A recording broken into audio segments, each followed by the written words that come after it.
Olá, meu amigo. Estamos de volta com a série Ricardo Me Ajuda e hoje vamos abordar o tema karma. Essa foi uma pergunta que nos chegou através do formulário de perguntas e veio de forma anônima.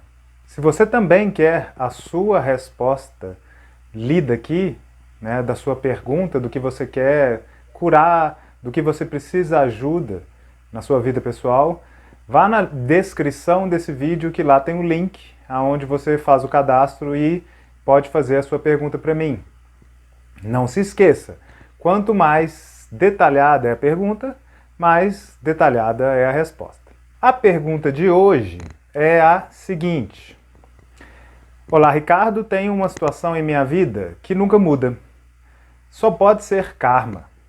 Na verdade, em uma sessão espírita, me disseram que eu tenho esse karma e que tinha como dever cuidar desta situação até o fim da minha vida. Isso já tem 3 anos. Quando me disseram isso, eu até assumi a situação e foi bom por um período. Porém, da pandemia para cá, meu coração diz que eu não devo mais me envolver nisso e agora eu sinto de abandonar a situação. Mas tenho medo. Se eu abandonar, seria punida pelo karma na próxima vida? Uma excelente pergunta. Não está tão detalhada, mas já é o suficiente, né? Eu não sei qual é a situação, né, que você está envolvida que poderia estar sendo considerado um karma, né? Algo que você não está conseguindo, é cíclico, está aí, parece que está agarrado, né?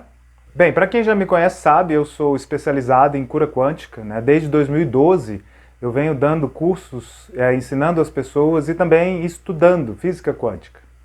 O que a cura quântica fez comigo foi uma enorme quebra de paradigma. Logo que eu tive contato com ela, lá em 2011, quando eu fiz o curso de cura quântica com a terapeuta Silvana da Cunha, aqui em Belo Horizonte. Então, até por isso, esse é um tema que eu gosto muito, né? Quebra de paradigma e karma entra nesse âmbito. É algo que é coletivamente aceito, mesmo que a gente não entenda bem a respeito do que é isso. Mas a gente aceita que é assim porque é coletivo. Na Índia, então, é parte da cultura. Então, amiga ou amigo, mas eu acho que é amiga, é um feeling. Então, amiga, para a gente conversar sobre isso, vamos começar pelo conceito de paradigma. Vamos entender o que é isso, tá? Porque karma é um paradigma. E isso, não por acaso, no meu curso básico de cura quântica, a primeira aula é uma aula de quebra de paradigma. Então, vamos lá de forma resumida aqui, não vai ser a aula do curso, né? Começando pela definição do dicionário para paradigma. Substantivo masculino, exemplo ou padrão a ser seguido. Padrão já estabelecido. Norma. Então é interessante, porque aqui na definição já está padrão já estabelecido. Então quando você entra nesse mundo, já tem vários padrões estabelecidos. Não foram estabelecidos por você. Muitas vezes as pessoas que estão seguindo entraram na mesma condição que você, então elas entraram e já tinha. E por que eu estou enfatizando isso? Porque quando todo mundo faz, a tendência é você repetir o padrão. E não questionar, ou não, mesmo que você não entenda, você vai estar repetindo. O efeito da boiada, né? Então esse mundo já tem os seus próprios padrões e modelos de comportamento, de visão de mundo. Quando a gente entra aqui, ele já está estabelecido. Tudo bem? O que não quer dizer que é verdade, que é certo, que é o melhor ponto de vista. E pode estar, inclusive, errado. Pode estar, inclusive, funcionando como uma ilusão. Acreditar em algo que não é real.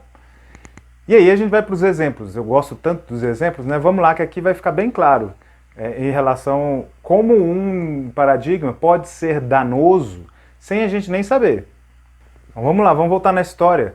No século XVIII, o paradigma coletivo mais aceito em relação ao planeta, a esse lugar que a gente vive, era que a Terra era plana. Simples assim. Hoje a gente faz chacota desse pessoal aí que está querendo provar, né, que acredita, mas no século XVIII era o que as pessoas acreditavam que era.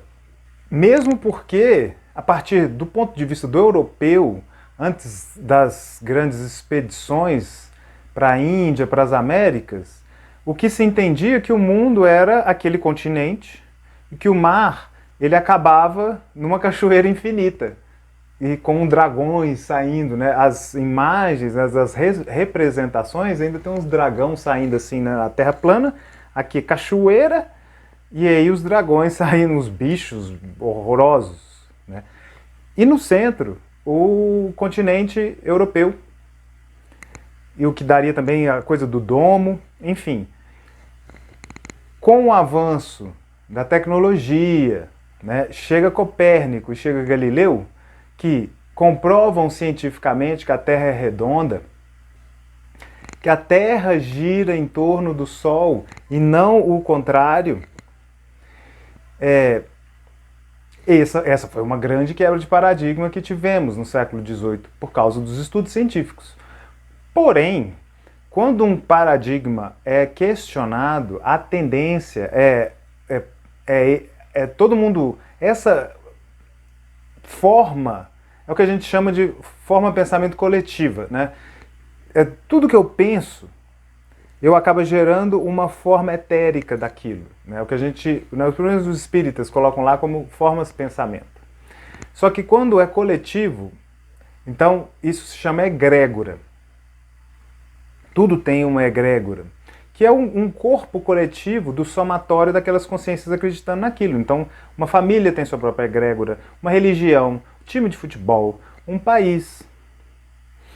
Essa entidade, ela não é como nós, porque ela não é viva, né? Ela não tem a centelha divina, mas ela é uma entidade, ela é uma unidade, né, do somatório dessas consciências. E isso faz parte do campo, tá, gente? Não é nada espírita. Não, é realmente o campo mórfico, isso também é científico. E a tendência da egrégora é lutar pela vida, porque ela está viva, né? Ela faz parte desse somatório. No momento que ela percebe que ela vai parar de ser nutrida, alimentada, ela briga. Então, normalmente, quando paradigmas são questionados, a tendência é ter um pouco de agressividade, até mesmo violência, na defesa daquele ponto de vista. E dentro da história que eu trouxe, Galileu e Copérnico, né, a igreja representava essa força que lutava para manter o paradigma. A igreja católica. Tanto que eles, pelo julgamento da Inquisição, fizeram Galileu negar o que ele estava descobrindo. Não, você tem certeza que a Terra é redonda? Aí ele, não tenho mais certeza. Não quero ir para a fogueira, né? Eu acho que eu sou mais esperto do que... Eu quero ser feliz, eu não quero ter razão. Porque hoje a gente reconhece, né? Eu não precisava reconhecer para a igreja, porque, né, igreja é mais um grupo, né, tentando manter o poder. Então esse foi a grande quebra de paradigma do século XVIII. E essa coisa, das vezes, da coletividade, da inconsciência, lutar para manter o ponto de vista antigo, também aconteceu quando o mestre dos mestres, né, o Jesus Cristo esteve aqui na Terra, ele também trouxe um paradigma novo. Porque até a vinda dele, a relação com Deus era de medo, né? Deus como um vingativo, né? Aquele Deus vingativo que, então, se você não fizer o que eu estou falando, vocês vão arder no mármore do inferno. Tá isso lá no Velho Testamento, né? Incrível. E vingativo e colérico, muito mal, né? Então, daí que vem essa expressão ser temente a Deus, né? Ter medo. Só que Jesus vem e coloca, a primeira vez que dos grandes sábios, alguém coloca Deus como pai. Aí a relação é totalmente diferente. É absurdamente diferente. E ele chegou trazendo isso, né, colocando a gente como filhos. Então, o que representa essa parte lutando pelo ponto de vista antigo é a hora que Pôncio Pilatos coloca Barrabás e Jesus Cristo pede à população para escolher. O pessoal escolhe Barrabás. E depois vai naquela catarse de crucificar ele. Né? Então, aquele comportamento coletivo louco, né, realmente é uma coisa de insensatez, é a face do paradigma lutando para se manter. Mas normalmente já não tem mais volta. E aí eu tenho um último exemplo que não é tão óbvio, tão conhecido, que aí já é do século passado. No início do século passado, 1910, 1900, o ser humano, ele acreditava que o corpo não aguentava muitas velocidades, altas velocidades, o corpo não ia aguentar. E até aquele ponto, o que o ser humano entendia de velocidade, né, de grandes velocidades, era cavalo. E o cavalo ele faz no máximo 88 km por hora. Então se você pega um puro sangue, né, saudável, vai fazer ali 80 km por hora, né, no máximo dele. Então as pessoas acreditavam que aquela ali era a velocidade que o corpo aguentava. Acima disso, o corpo não ia aguentar, era tanta velocidade que ia começar a desfazer e os braços iam ser arrancados para fora. Juro, essa era o paradigma da época. E aí inventaram a locomotiva a vapor, que chegava a 200 km por hora, 120 a mais do cavalo. Então, algumas pessoas ali tinham medo, até mesmo que, né, se percebesse que não era, o corpo não ia desfazer, as pessoas tinham medo. Não, você não pode subir nessa máquina aí não, ela vai muito rápido, seu corpo não vai aguentar. Isso foi um paradigma também que foi quebrado, através, né, evolução tecnológica, isso vai quebrando paradigmas. E também evolução da consciência. E agora que a gente entendeu o conceito de paradigma, vamos entender o conceito de karma. Mas sem ir nesse âmbito do que as pessoas acreditam ou entenderam. Vamos lá na definição da palavra. No hinduísmo e no budismo, a lei que afirma a sujeição humana à causalidade moral, de tal forma que toda a ação, boa ou má, gera uma reação que retorna com a mesma qualidade e intensidade a quem realizou, nesta ou em encarnação futura. A transformação pode dar-se em direção ao aperfeiçoamento, moksha, o fim do ciclo das reencarnações, eu nem sei o que é isso, ou de forma regressiva, o renascimento como animal, vegetal ou mineral. Então, como você pode ver aí, na própria definição da palavra, no significado, não há nenhuma menção à punição. E isso é muito importante porque, como eu disse, acaba que nós podemos dar as nossas próprias interpretações de algo que já veio e a gente vai ouvindo, né? O paradigma é algo que já estava estabelecido quando a gente chegou. E a gente vai ouvindo a opinião de pai, mãe e as pessoas que a gente vai conhecendo, a gente vai fazendo um próprio significado, sem ao menos ter ido primeiro no significado real, um estudo no significado real. E aí eu quero pontuar isso. A ideia de punição em relação a karma não está registrada em lugar nenhum. A menos que você ouviu alguém falar, mas na definição, pelo que a gente está vendo aqui, do significado da palavra, não está diretamente ligado a uma punição. Só que a gente, então, começa a entender que a ideia de um Deus punitivo, ela é anterior ao significado de karma. Lidamos com essa ideia de um Deus punitivo anterior, muito antes de Jesus. Então, é a forma que os nossos ancestrais tinham de visão de mundo. Logo, isso está registrado. Está registrado em nós essa visão desse Deus punitivo. E às vezes a gente até fala isso, né? Nossa, olha como é que esse cara dirige, olha, não respeita as leis. Pode deixar que no futuro ele vai receber, ele vai pagar por isso. Não, o dele está reservado. Quando a gente está falando isso, aqui já tem uma ideia de que as pessoas vão ser punidas de alguma forma se não andarem na linha. Não, Deus resolve. Essa pessoa vai ter que se ver com Deus. Então, nessa fala já está intrínseco que há uma punição, né? E essa é uma forma inconsciente do que a gente está lidando, mesmo que não tenha parado para pensar, mas que pode estar inconsciente, com essa ideia de Deus vingativo. Então, me acompanha nesse raciocínio. Em outros vídeos eu até teci esse assunto. O que entendemos por Deus é uma consciência, um ser, um poder, uma energia onipresente, onisciente, toda poderosa, amorosa, misericordiosa, criou tudo que a gente está vendo, nos criou, criou o universo, criou coisas que a gente nem sabe ainda que existe. E aí um ser dessa magnitude, que já é completo, não precisa de mais nada, criou a Terra para colocar 7 bilhões de almas, consciências ali dentro, para falar o que essas consciências têm que fazer e ficar olhando com uma lupa para ver se está certo ou errado, e se a pessoa não fizer, ela vai lá e pune, isso não é condizente com Deus. E isso é um pensamento, é um raciocínio lógico. Se a força que manifestou isso tudo realmente é isso tudo, será que ela precisa aprender alguma coisa com a gente? E colocando numa circunstância assim tão difícil,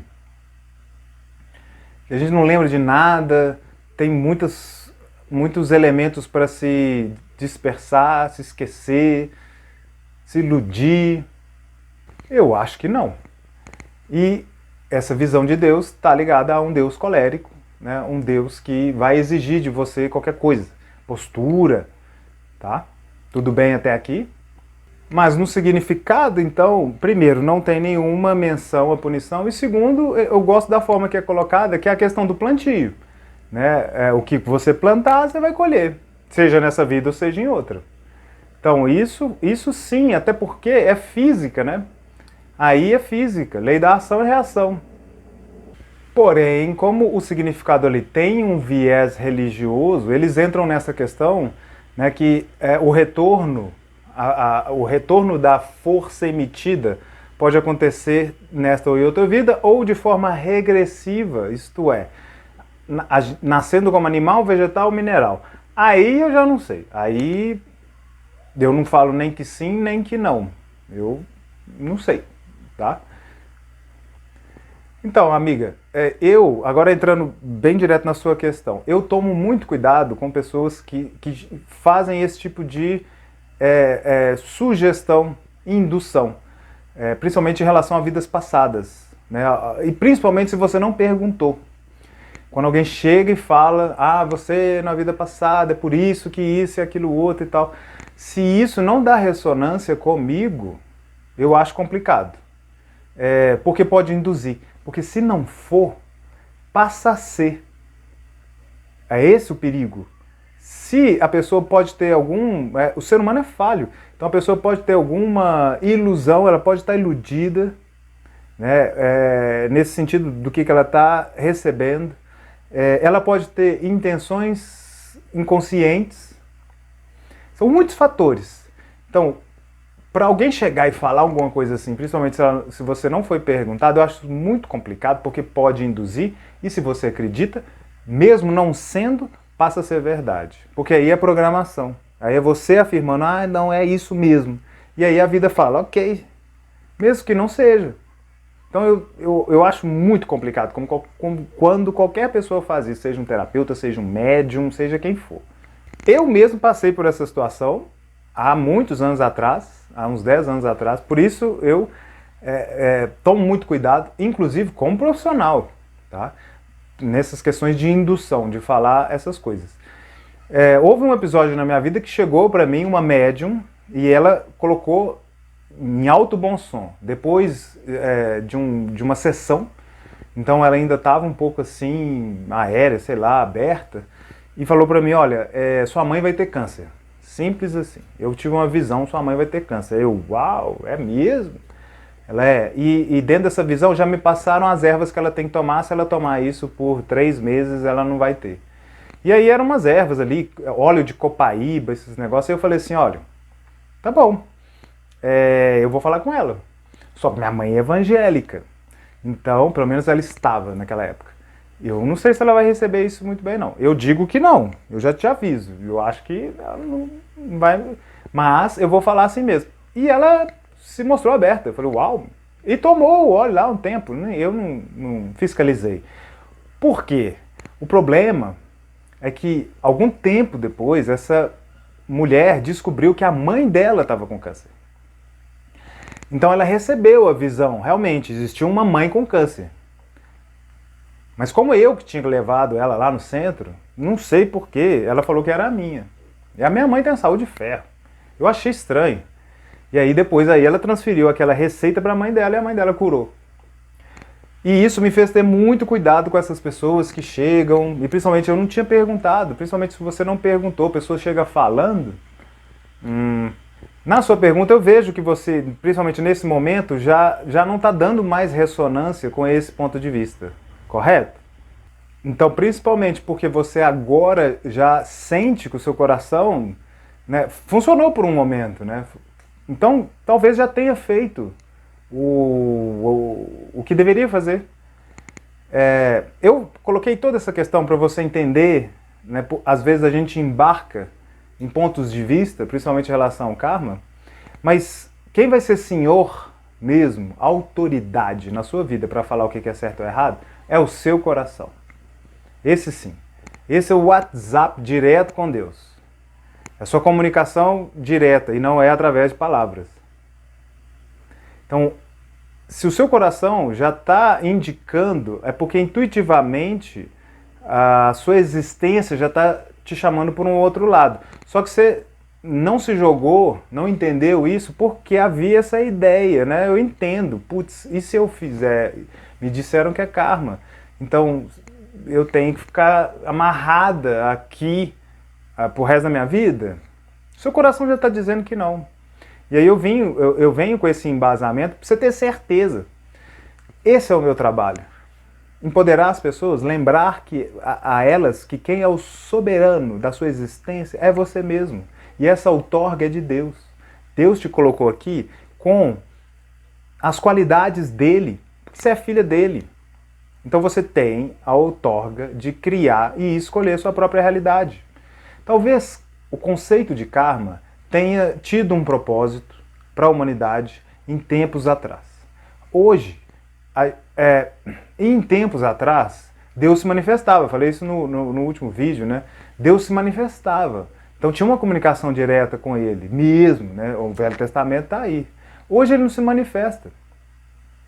Não como antes. Por quê? Não vai vir nenhum enviado. Não vai vir ninguém para fazer o trabalho para a gente ficar só louvando. Agora é a hora da gente assumir o nosso papel de Cristos, né? Porque ele mesmo falou, né? O grande mestre, sábio, incrível Jesus. E ele falava, eu e o Pai somos um. E eu e você somos irmãos. E vocês ainda farão feitos maiores que os meus. Então que dia que vai chegar esse dia de você fazer um feito maior que o de Jesus? Ele falou.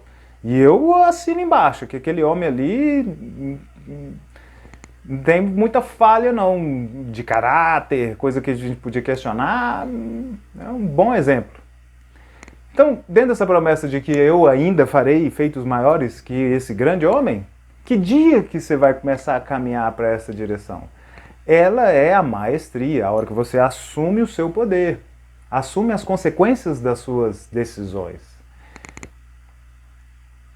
E convive, vive essas consequências e aprende, se desenvolve com isso.